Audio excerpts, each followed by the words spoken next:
Hi everyone and welcome to my story tellers type. आज हम देखने वाले हैं 9 पजल्स इसके ड्रामा का पार्ट 2, जिसमें हम episode number 7 to episode number 9 तक की स्टोरी देखेंगे। तो बिना देर किए शुरू करते हैं। हानसेम को लगता है कि सारे विक्टिम्स के बीच का कनेक्शन फुट डिस्ट्रिक्ट हो सकता है, जहां यूनसो का अपार्टमेंट बना हुआ था, और ये डिस्ट्रिक्ट ईना के अंकल तोंगखुन के जुरिस्डिक्शन में आता था।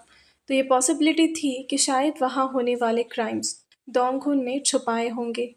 ईना कहती है कि उन्हें और रिसर्च करना चाहिए। आखिर क्या क्राइम था इन सारे विक्टिम्स का, और अगर बाकी विक्टिम्स को अपार्टमेंट मिला था तो दोंगखुन को क्या कंपनसेशन मिला, और पहले मर्डर के 10 साल बाद क्यों फिर से किलिंग स्टार्ट हुई। दोंगखुन के बारे में और जानने के लिए हानसेम एक पुलिस ऑफिसर से मिलता है जो उनके साथ काम कर चुका था। उस ऑफिसर से उसे पता चलता है कि दोंगखुन का करियर बहुत अच्छा चल रहा था और वो एक काबिल पुलिस ऑफिसर था, लेकिन एक केस की वजह से उसका करियर पूरा ख़राब हो गया। पास्ट में एक के बाद एक फीमेल के मर्डर्स हो रहे थे, और पुलिस को 5 फीमेल्स की जान जाने तक ये पता नहीं चला कि वो एक सीरियल किलर का काम है, जिस वजह से पब्लिक से उन्हें बहुत बैकलैश मिला और दोंगखुन को अपना रेजिग्नेशन देना पड़ा। ईना को लगता था कि उसके अंकल ने उसके पेरेंट्स की डेथ के बाद उसे संभालने के लिए रिज़ाइन किया था, ताकि वो उसकी अच्छे से देखभाल कर सकें, लेकिन ऐसा नहीं था। हानसेम कहता है कि क्या वो हैंडल कर पाएगी जब उसके अंकल के बारे में और ऐसे सच सामने आते रहेंगे। ईना कहती है कि मुश्किल होगा, पर वो कर लेगी। उनके सर्च के दौरान उन्हें एक डिफेमेशन केस के बारे में पता चलता है, जो कि एक फीमेल विक्टिम के भाई ने फाइल की थी, जो कि अंकल दोंगखुन का लास्ट केस भी था। तभी हानसेम ईना को मिसिंग हैंडकरचीफ के बारे में बताता है, और ये भी केस के बारे में सिर्फ उसे, चोई सान को और कैप्टन यांग को पता है। तब ईना उससे एक सवाल करती है कि क्या वो हैंडल कर पाएगा अगर चोई सान या कैप्टन यांग में से कोई मर्डरर निकला। हानसेम कहता है कि उसे अपना काम अच्छी तरह से आता है। जब वो उस विक्टिम के भाई से मिलते हैं तो वो उन्हें बताता है कि उसी ने वो डिफेमेशन केस फाइल किया था, क्योंकि एक आर्टिकल में किसी रिपोर्टर ने उसकी बहन के बारे में उल्टी सीधी बातें लिखी थी, और वो ये बर्दाश्त नहीं कर पाया। उसे इंसाफ तो नहीं मिला, पर उस रिपोर्टर को उसके किए की सज़ा ज़रूर मिल गई। उसके बाद कुछ ही वक्त में उसने सुसाइड कर लिया। अब यहाँ ईना और हानसेम को एक और पोटेंशियल विक्टिम के बारे में पता लग चुका था, रिपोर्टर ली गांगक्योन। हानसेम को उस केस के एविडेंसेस में एक पजल पीस का फोटो दिखाई देता है। रिपोर्टर ली का मर्डर दोंगखुन के मर्डर के ठीक 8 महीने पहले हुआ था, पर ईना को कभी लगा ही नहीं कि वो इस सीरियल किलर का सबसे पहला मर्डर हो सकता है। ईना एविडेंस लॉकर से वो पजल पीस निकाल लेती है। हानसेम उस केस के ऑफिसर्स इंचार्ज से मिलता है, जो एक्सेप्ट करते हैं कि उन्हें भी वो केस सुसाइड रूल आउट करना थोड़ा ऑड लगा था, पर उनकी फैमिली ऑटोप्सी के खिलाफ थी, इसीलिए कभी कुछ पता ही नहीं चला। वो ये भी कहते हैं कि वो कैप्टन यांग से ये डिटेल्स क्यों नहीं पूछता। उन्होंने ही इस केस का सारा काम किया था, जब तक उन्हें दूसरा केस असाइन नहीं किया गया। हानसेम ये जानकर शॉक्ड रह जाता है, क्योंकि कैप्टन यांग ने कभी उसे इसके बारे में कुछ बताया ही नहीं, जबकि उन्होंने ही इस केस की स्टार्टिंग इन्वेस्टिगेशन की थी। हानसेम कैप्टन यांग से सीधा सवाल करता है कि अब तक वो क्यों प्रिटेंड करते रहे कि उन्होंने कभी वो पजल पीस देखा ही नहीं। तब कैप्टन यांग उसके सवाल का जवाब देने के बजाय हानसेम को ईना के खिलाफ ले जाने की कोशिश करते हैं। वो उसे बताते हैं कि ईना रिपोर्टर ली के बेटे को जानती थी, और जब रिपोर्टर ली का मर्डर हुआ तो वो उसी बिल्डिंग में मौजूद थी, रिपोर्टर ली के अपार्टमेंट के सीधा ऊपर वाले अपार्टमेंट में, और उस वक्त का उसका कोई एलिबाई भी नहीं है, ठीक वैसे ही जैसे उसके अंकल के मर्डर के केस में हुआ था। एक एलिबाई एक पीस ऑफ एविडेंस होता है, जिससे ये इन्फॉर्मेशन मिलती है कि मर्डर के वक्त या फिर क्राइम के वक्त वो एक पर्टिकुलर आदमी कहाँ मौजूद था।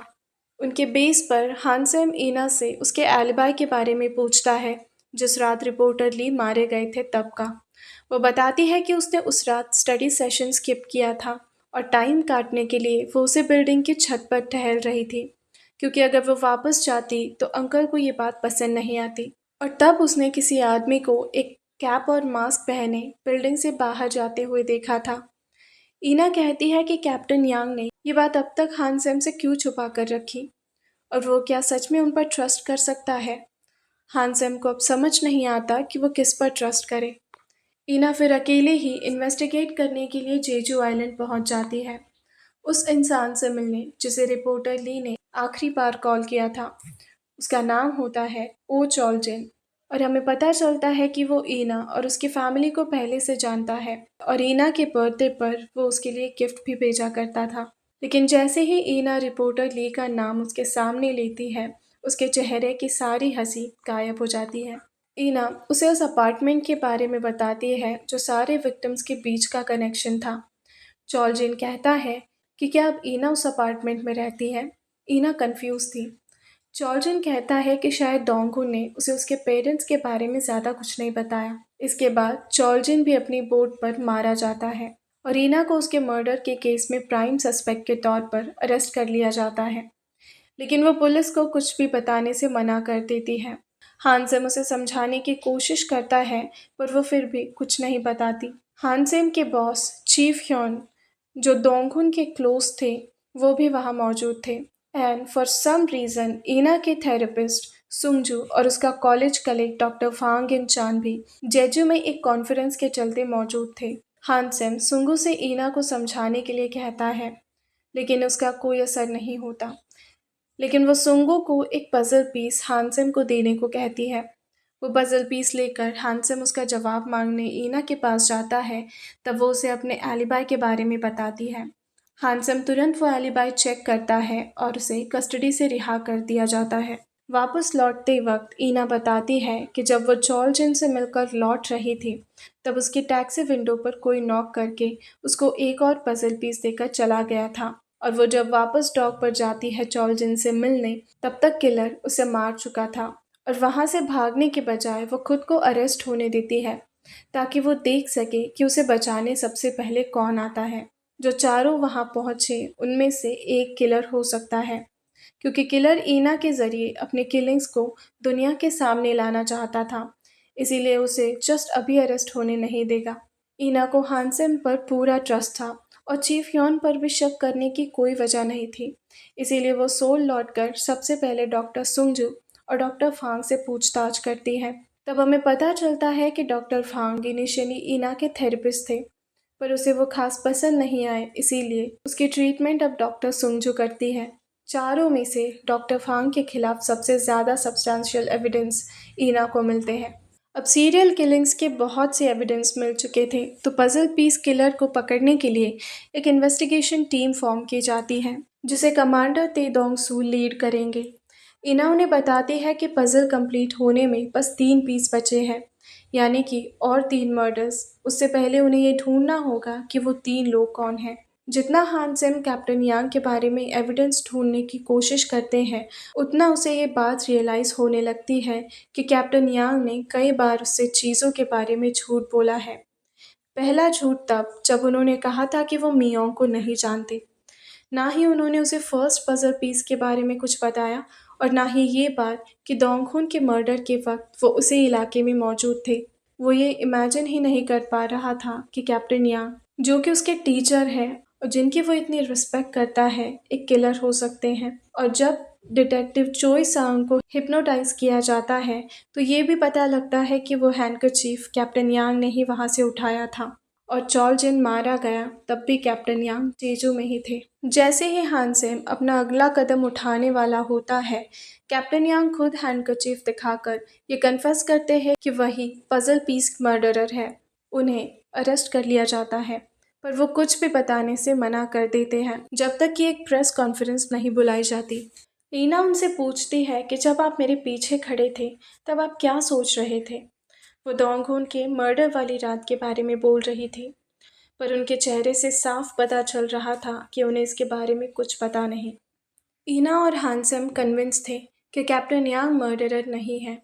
वो एक ऑर्फनेज को सपोर्ट किया करते थे और कुछ अनाथ बच्चों के लिए उन्होंने एक अपार्टमेंट भी खरीदा था, जहां वो ऑर्फनेज से निकलने के बाद रह सके। इसका मतलब ये था कि कैप्टन यांग खुद को किलर बताकर किसी और को प्रोटेक्ट करने की कोशिश कर रहे थे। कैप्टन यांग को कोई सॉलिड एलिबाई न होने की वजह से छोड़ दिया जाता है, लेकिन चोई सांग सीक्रेटली उन्हें फॉलो कर रहा था। ईना भी डॉक्टर वांग से इन्फॉर्मेशन निकलवाने की कोशिश करती है। कैप्टन यांग को पता था कि उसे फॉलो किया जा रहा है, पर फिर भी वो एक फील्ड पर पहुंच जाते हैं जहां दो लोग हंटिंग कर रहे थे।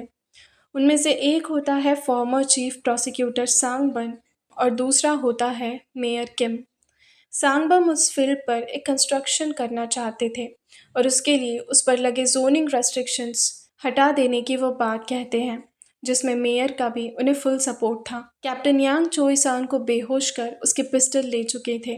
उन्हें फील्ड में दूसरी ओर एक राइफल दिखाई देती है जो उन दोनों लोगों पर पॉइंट की हुई थी।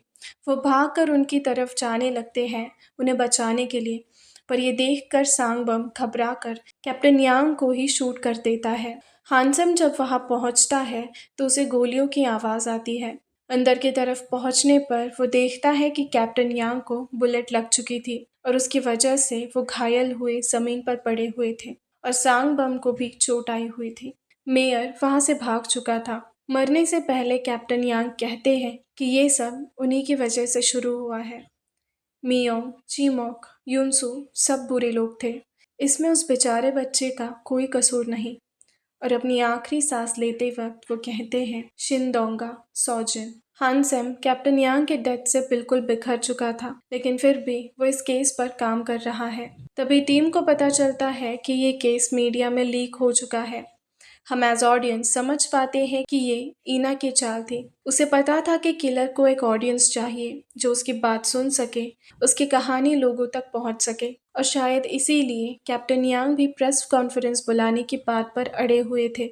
न्यूज़ चल रही होती है कि तभी ईना हानसेम को कॉल करके बताती है कि उसे एक और पजल पीस मिला है, पर विक्टिम तो अभी जिंदा था और हानसेम को ये बात समझ नहीं आती कि तभी सांगबम के मॉनिटर की बीप की आवाज़ तेज़ हो जाती है और वो भी अब मारा जा चुका था। तो यहाँ ख़त्म होता है 9 पजल्स, इसका पार्ट 2, यानी कि एपिसोड नंबर 7 to 9। अगर आपको ये वीडियो एक्सप्लेनेशन पसंद आते हैं then do like the video, comment down below for your suggestion and subscribe the channel. Bell icon को भी प्रेस कर दीजिए ताकि आने वाली नोटिफिकेशन आपसे मिस ना हो। इसी के साथ मैं हाजिर हो जाऊंगी आपके लिए इसका अगला पार्ट लेकर। तब तक के लिए goodbye and take care.